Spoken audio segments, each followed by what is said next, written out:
Hey everyone, sorry for the delay on game mechanic update videos, but we're back with part 4.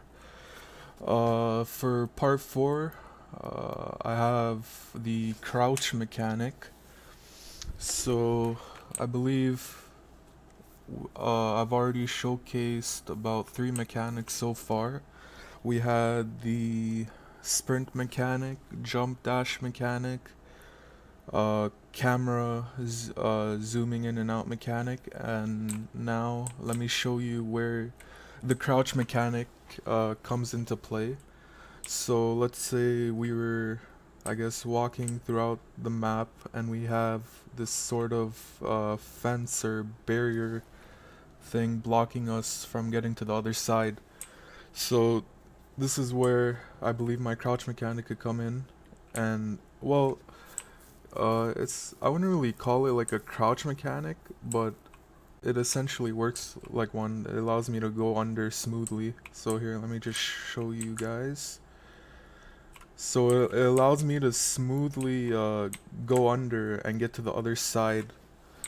Uh, it could also be useful for like if an enemy is jumping over you, then you could just swiftly go under them without taking any damage. But yeah, I believe this is a good addition to the game. Just to give a just to throw out more mechanics out there. Obviously, this is like just stand like a just like a test case, I guess. There's probably way cooler things I could do with this mechanic. As the game, as I start working on the game.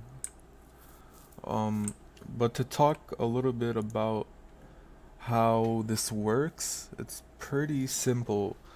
Um, I essentially take input, so whenever the player is hitting their left control key, it essentially changes the animation. It starts playing animation underscore crouch, which is it's basically what I named my crouch animation. Um, we have a boolean called is crouching. We set that to true just to check if we're crouching or not. And then we're just switching between box colliders, which is why it allows me to swiftly move under. So I'm basically switching to a smaller collider. I think I could show the colliders if I were to stop playing. Oh yeah, here. So this is the main collider here, and the one I'm switching to is a box collider. This is a capsule collider. So I'm switching to a box collider, which is, as you can see, significantly smaller than the main colliders. So that's what it allows me to go under so smoothly. But yeah, we're essentially just switching box colliders.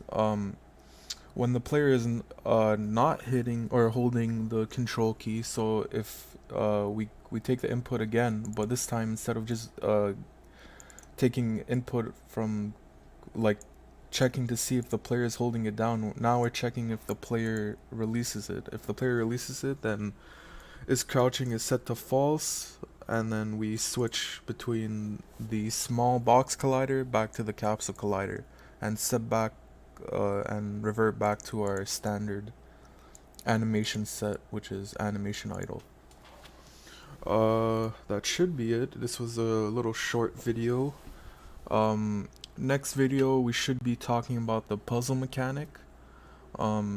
If you were with me for the Unreal and Roblox Studio a few months ago, it's essentially the same thing. So stay tuned for that. I'll see you guys in the next video.